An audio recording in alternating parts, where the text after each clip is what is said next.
Hey Bag Lady, I'm Sarah Lawson from Sew Sweetness. Thanks so much for joining me for Social Sunday, my weekly sewing chat.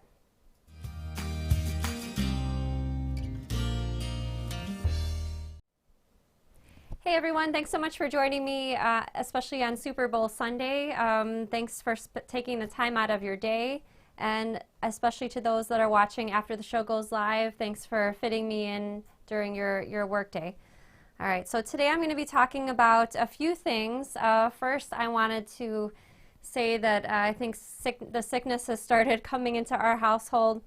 My daughter started feeling sick yesterday, and my stomach's not feeling so good today, so my heart goes out to all the families. I've been seeing a lot of friends on Facebook say that their family's gotten hit by the flu. I hope you haven't gotten sick yet, but I'm wondering when this is all going to stop, because it seems like it's been going on for at least a month already, and I feel so bad to see so many, especially kids, getting sick. But I see everybody jumping on the chat, so hi everybody for jumping on.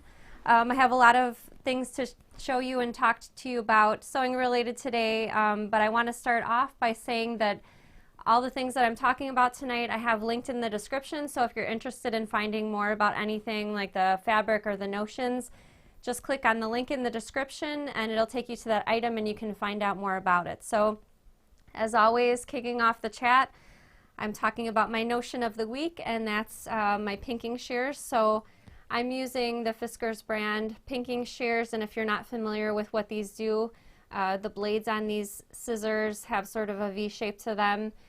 Maybe you're familiar with a charm pack, so the charm pack's edges are pinked and that prevents the fabric from fraying. Another way that you can use pinking shears is for bag making. So for instance, if you're sewing the front of the bag to the side panel of the bag, normally in the pattern I'll have you cut little V's wherever the curved edges are, and that helps the fabric spread through the curve, but you can also use pinking shears for that as well. They do okay with the thicker layers, but I found that it's easier to separate the lining or the first layer of fabric from the second layer of the fabric, because especially if you're using foam, those pinking shears have a hard time going through multiple layers of fabric and foam interfacing. But anyway, pinking shears are handy to have in your sewing arsenal and handy to have for bag making as well. Okay, so some things that I've been working on the past week. I had a really down in the dumps week this past week. I didn't feel like doing anything work related. When it came to watching TV, I couldn't even muster the enthusiasm to watch my favorite TV shows. I basically just wanted the day to be over and to go to bed, so I'm not sure if it's winter blues or what, but I finally got back into things the other day when I decided to sew a selfish sewing project. So nothing bag related or work related, something just for me that I decided to do for no reason. So I started working on this quilt pattern that I've had for a while, and this is Allison Glass's bungalow pattern, and it's for sort of a modern looking log cabin quilt block, and there's 3 different styles of block in this pattern. I think I'm going to make the lap quilt, which is the quilt on the cover, but I started making some blocks, and because I wasn't feeling super creative, I'm just going with the same fabrics like on the pattern cover. My daughter helped me iron these and organize these blocks, but I made 3 so far, so I just wanted to show you the 3 that I finished so far.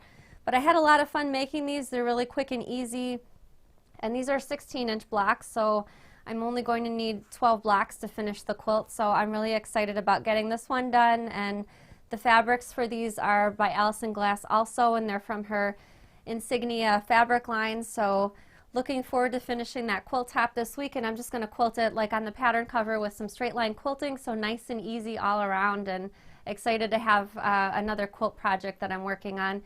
And my daughter started working on this little 9-patch quilt block the other day. Actually, I wasn't even in the room when she was working on this, but she decided to use all Tula Pink fabrics and polka dot fabrics, and it looks like she's sticking with the purple color scheme for this. And when she made this, she asked me what she should do with this block. She's been making a lot of little pin cushions and pillows lately, and I said, why don't you just make several blocks and we'll turn it into a quilt? So she ran out of different polka dot fabrics, but I ordered her a charm pack on eBay, so these are all little 2.5-inch pieces, so I ordered something online and hopefully it'll come in the mail tomorrow, but something new for her to work on. And let me just show you the back of the block also.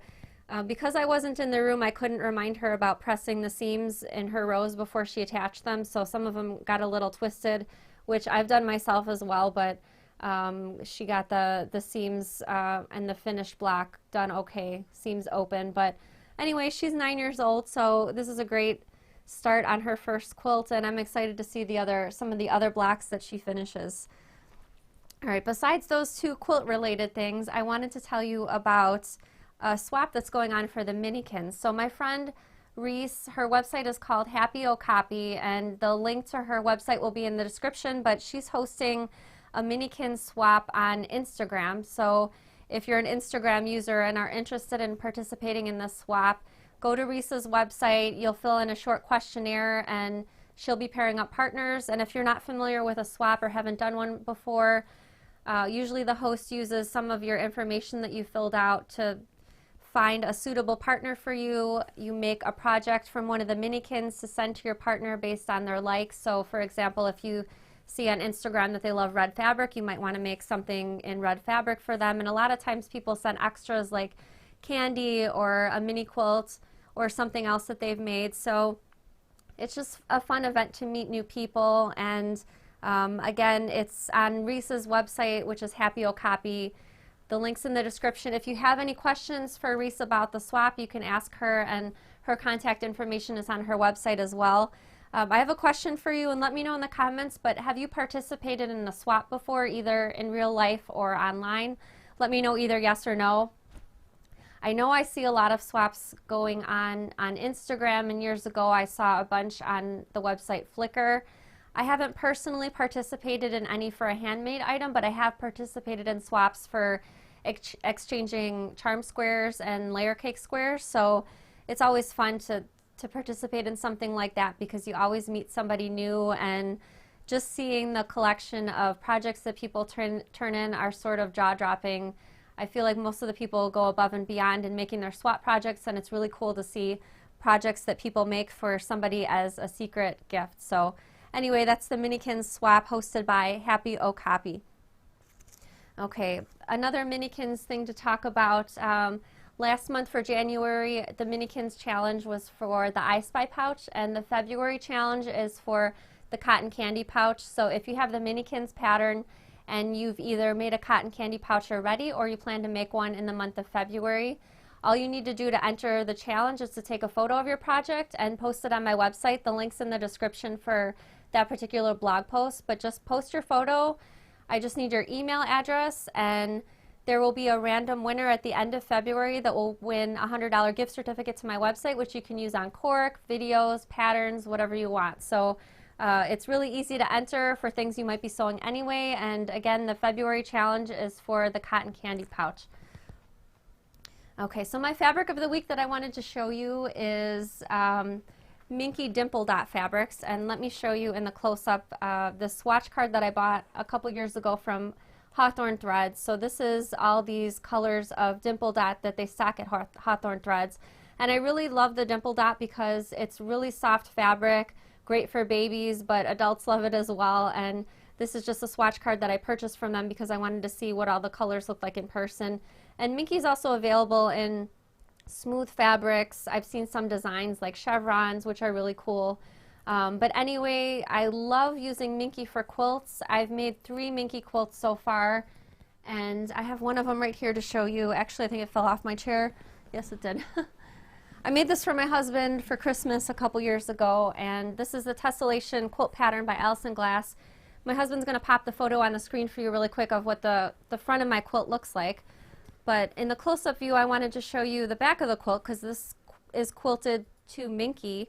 My friend Stephanie K. Burton long-armed this for me, and this is a great Minky to go with the color scheme of the fabrics on the front. And she used not a super dense quilting pattern because she said that would make it kind of a stiff quilt. So I just really love how soft this is, and you can probably see some of her quilting designs up close. But I've made 2 other Minky quilts, and those were not quilted.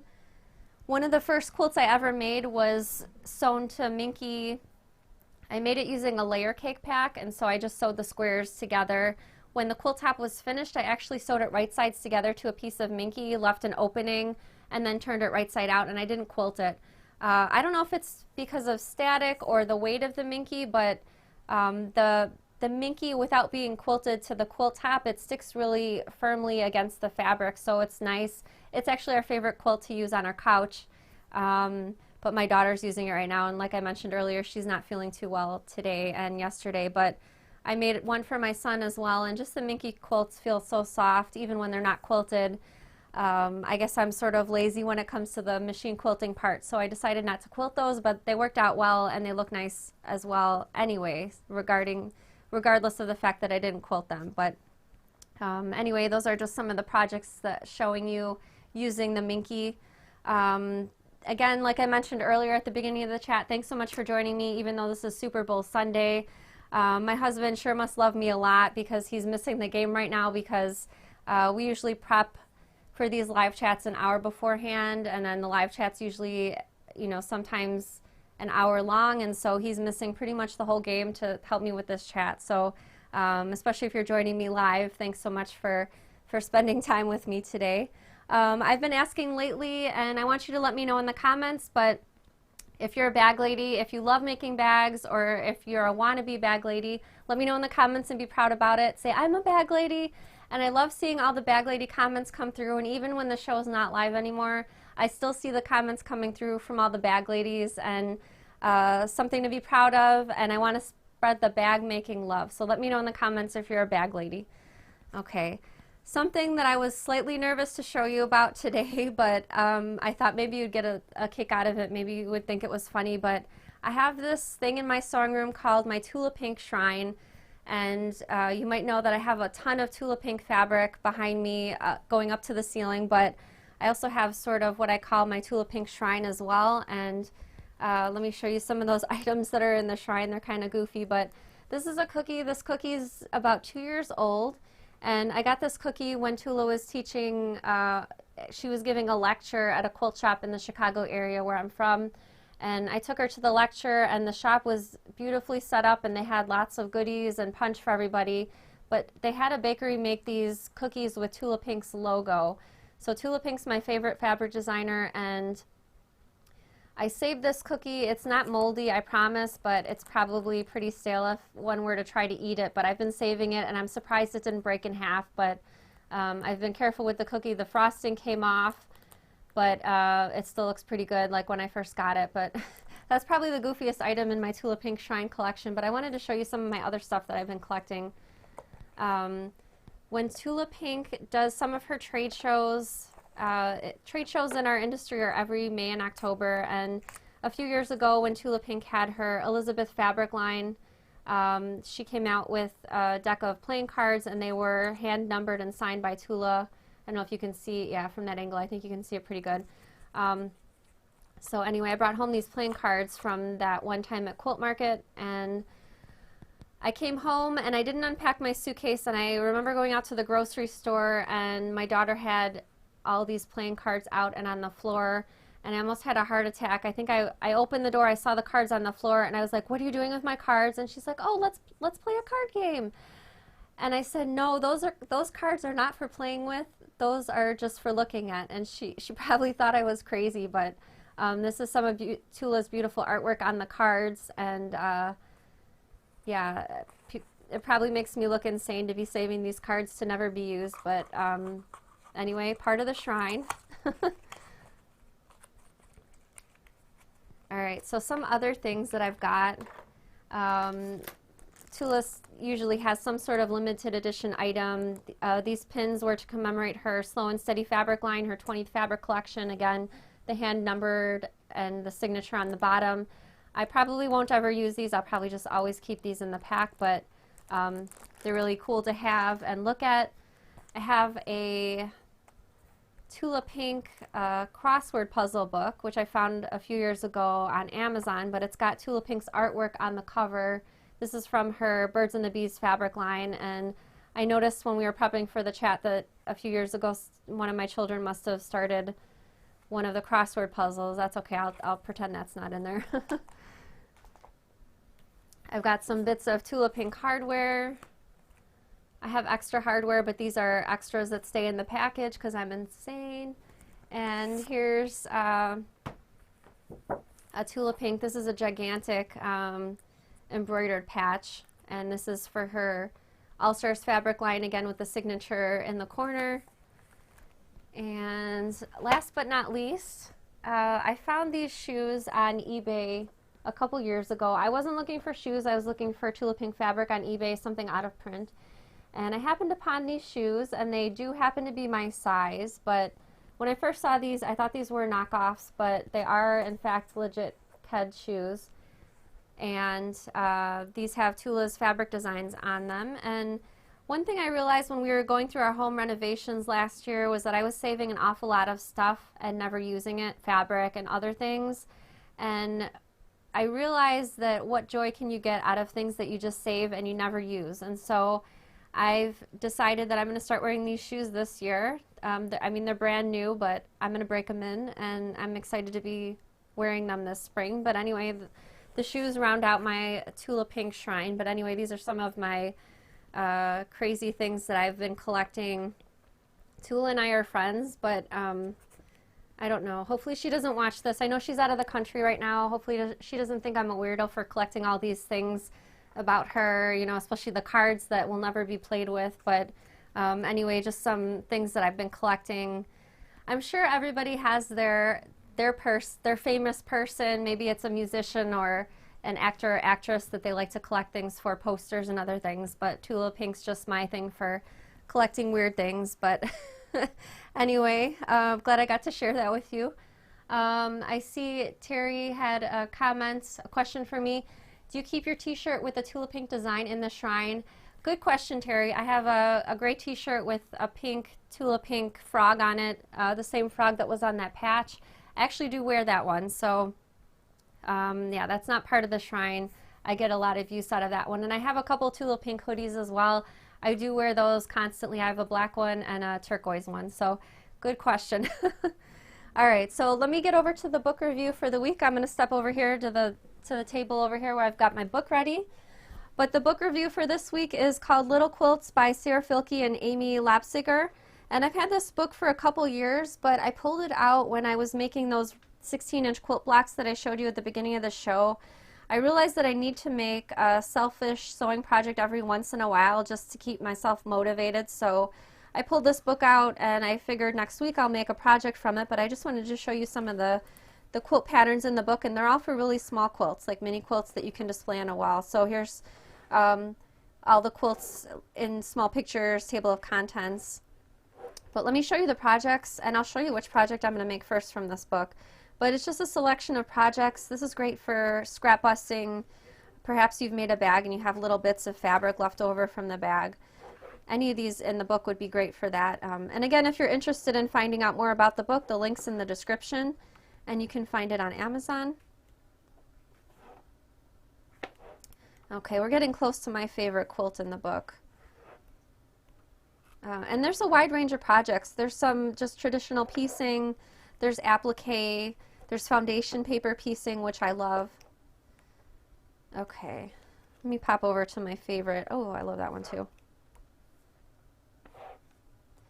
But this is the quilt that I'm going to make first from this book. And this quilt uses little 2-inch squares, so if you have any of those 2.5-inch charm packs, that would be great for this project. They just need to be cut down a little bit.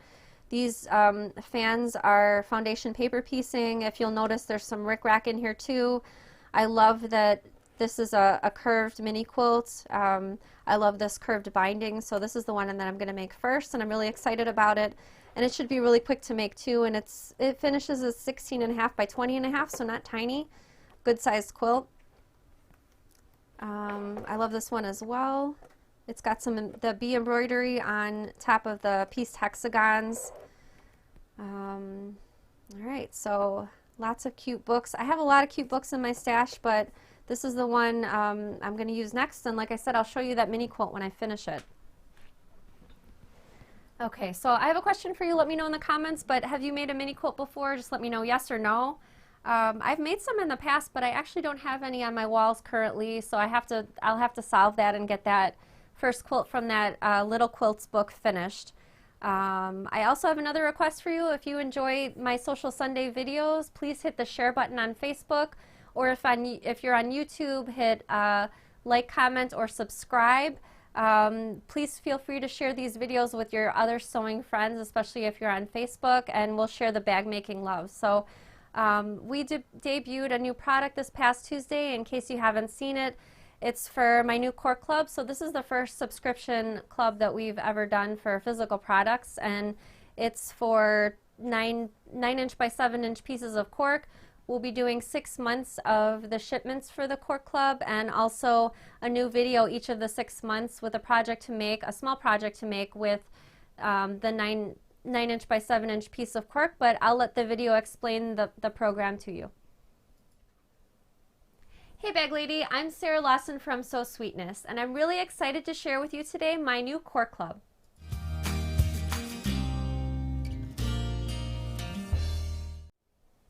Cork Club is a 6-month subscription program, and each month you'll receive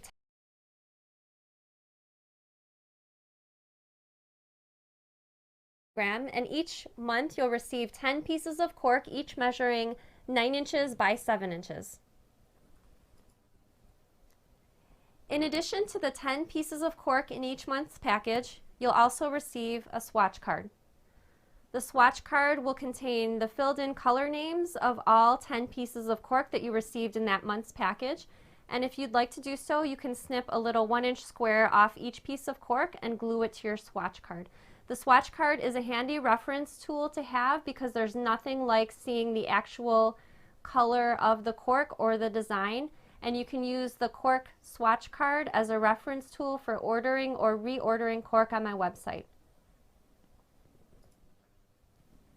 In addition to the 10 pieces of cork in each month's package and the swatch card, you'll also be receiving a free bonus video. The bonus video is a tutorial on how to make a cute project from just one piece of 9 by 7-inch cork. This video is great not only for using up your cork pieces in each month's package, but it's also a great stash buster. I hope you'll join me, and welcome to the Cork Club. Okay, so that's my video about Cork Club. The cost for the club is $38 per month, which will be automatically rebilled a month from when you sign up. And we're sending out packages the first of every month, so the first Cork Club package will go out on March 1st. Some other questions people had on social media the past few days about Cork Club. Shipping is in addition to the $38, so if you're in the US, each month's package will cost $2.70 for shipping. If you're in the US, if you're in Canada, that'll be $10, and everywhere else in the world, shipping is $15 per package for Cork Club. Trying to think if there's any other questions that I've been getting a lot of. Yeah, the free videos will come out on the first of the month when the Cork Club packages go out. If you have any other questions, let me know in the comments. We'll get to some questions now real quick. We'll just be answering a few.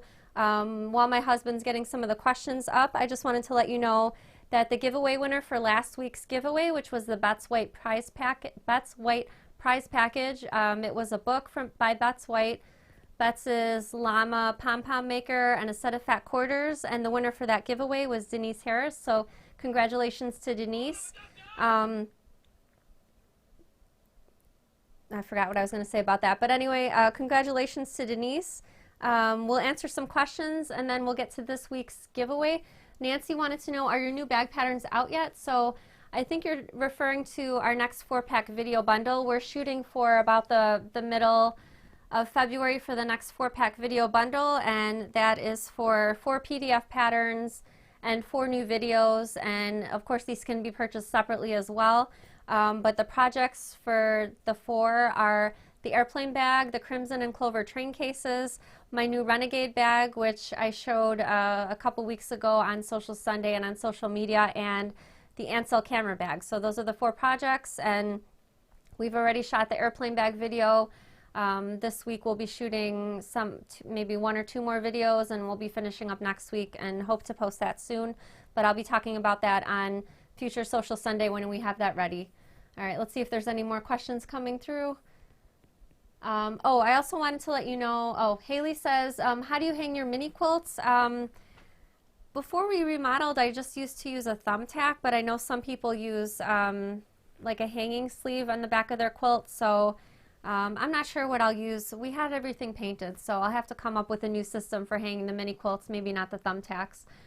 Diane wanted to know, how long will the videos for the Cork Club be available? The videos will be available forever, so you can always use them to reference for if you have scraps of cork left over, if you need to make a small project. And these are all small accessory projects that only need the one piece, so really nice scrap busters and a quick gift project. Steph wanted to know, are the Cork Project videos exclusive to the Cork Club members? We'll actually be posting the Cork Club videos on YouTube, so anybody could access them, and hopefully it'll bring you on board with the club. But if not, the videos are available for your reference already. Maybe you have a bunch of cork that you've previously purchased that you have scraps left over, so the Cork Club videos will be good for that as well. Heidi says, looking forward to those videos coming out. Emma wanted to know, what kind of batting do you use in your bag? I prefer using foam interfacing. I think probably 95% of the bags that I make are made with the foam interfacing, and the interfacing on the lining is Shape Flex. In the past, before I found out about the foam interfacing, I liked using either fusible fleece or Pellon Thermolam, which they're both fleece products that are fusible, and they're really good for slouchy or hobo style bags as well. But once I figured out the foam, I haven't turned back. The foam's really easy to sew with, and it gives the bag a really nice structure no matter what the bag is. Kathy wanted to know, will each of your bundles always different patterns, or are there some repeats? The 4-pack video bundles, I think we did 2 of those last year, but they're always brand new videos that we haven't released before, and the bundles are only available for 1 week. So after that week, the bundle goes away forever, but the single patterns and videos are always available at any time. All right, any more questions coming through? Maybe we'll answer 1 or 2 more. I also wanted to let you know that my show this Tuesday, my live show, Ask Sarah, I'll be talking about how to make zipper pockets in any size bag. So I feel like not every bag pattern has a zipper pocket in it, but the problem is, what do you do when you're working from a pattern and you want to add the zipper pocket, but you don't know like how big to make the pocket or where to place it? So I've created a video with specific measurements for either a small bag like this, and obviously this is just the front of the bag, or a large bag, how big exactly to make the pockets and where to place them. So that video will help with that, and that'll be this Tuesday on Ask Sarah. It'll be on Facebook Live and YouTube Live at 7 p.m. Central Time. Tina wanted to know, what are some of the things that will be made from the cork in the club? I have my list, but I haven't released the list yet publicly, so they're all nice accessories and everyday items that you can use. So we're just not releasing that list yet, unfortunately, just in case some things change or I come up with a better idea and I want to change my mind. So I feel like by not saying it in public, I can change my mind if I have a better idea, which often happens. My ideas usually come to me in the middle of the night, so I'll wake up at like 2 a.m. And the reason for the wake up is because I have something good working around in my brain, so I might come up with a better idea for the Cork Club than my 6 items, so keeping those a secret for now. Tanya wanted to know, if you don't have a Teflon foot option for your machine, what would you recommend to sew the foam? Actually, you don't need a Teflon foot for sewing the foam. I just use my regular sewing machine foot. If your machine is having trouble dealing with the layers of several layers of foam and fabric, you can always pop the walking foot on there. I don't personally use my walking foot for that. I just use my regular foot, but the walking foot's a good option. And Bonnie wanted to know, do you always sew in your foam, or do you ever use spray glue? I've never used any spray adhesive for attaching fabric to foam before. One of my friends years ago tried it, and she said that it looked puckery after it was done, but I haven't personally tried it myself, so I can't comment on that. I always just machine-based my fabric to the foam, but that's a good question. Lori says, thanks for the zipper pocket video. I'll be watching. Dorothy says, I'm a bag lady and you're my bag heroine. I like that word. Thank you so much, Dorothy. I like the sound of that. But Lawanda wants to know, are the bundles on sale? The 4-pack video bundle will be sometime in the middle of February. I don't have a firm date yet. Basically, as soon as we have the videos ready, we'll get the word out and start selling them. But we've got the airplane bag video done already, and we're just waiting on 3 more. But I've got all the fabric cut out. We just need to film the video. But I keep having more ideas for more free projects that I want to film first. So I'll try to get laser focused and get those last 3 videos finished. Mary Christine wants to know, Sarah, will you show different strap styles for bags in the future? That's a great idea, Christine. I noticed in my Facebook group, which link in the description as well if you're interested in my Facebook group, but a lot of people wanted to know for my free Baker Street bag, because it had the front straps on it, they wanted to make a side adjustable strap, so they wanted to know how that would be done, and I think that would be a great idea for a future video, how to add a side adjustable strap or even just a regular side strap. So we'll work on getting that video done pretty soon. Okay, so out of breath a little bit. Let's get to the giveaway for tonight. The giveaway for this week is 2 books, Material Obsession and Material Obsession 2, both written by Kathy Doty and Sarah Filkey, and these are ginormous books if you can see how thick they are, but tons of great modern quilt projects in them. So the 2 books are part of the giveaway, as well as this fat quarter stack of fabrics from Tula Pink's Elizabeth fabric line. And Elizabeth was similar to the cards that I showed you earlier. The cards are not part of the giveaway, sorry, just the fat quarters. But the 2 books and the fat quarters, all you have to do to enter the giveaway is let me know in the comments what time of day do you sew. So do you sew when you first wake up? Do you sew at 2 o'clock in the morning? I have to admit, when my kids were little, when they were babies and toddlers, I would stay up until midnight to get some sewing done. But the only reason for that is because I took a nap with them in the middle of the day. Now I like to go to bed when they go to bed, so like 8:30 is when I go to bed now. So I get my sewing done in the morning. When I wake up in the morning, like 6:30, I come down, turn my computer on, and get to work. So that's when I like to sew. But let me know in the comments. I will choose one winner for that giveaway of the 2 books and the fat quarter stack at the end of the day this Saturday. I'll choose one random winner between entries on Facebook and YouTube. So if you're entering on YouTube, please don't enter your giveaway comment until after we go off from being live, because for some reason YouTube doesn't hang on to those comments after the chat. So make sure to leave those after we're done being live in like a minute or 2. But anyway, I'll choose a winner between Facebook and YouTube. And be sure to join me. Be sure to share this chat if you enjoyed it. And be sure to join me this Tuesday for the video tutorial on how to make zipper pockets for either a small or a large bag. I'm Sarah Lawson. This has been Sewcial Sunday, and I'll see you again next Sunday at 7 p.m. Central Time.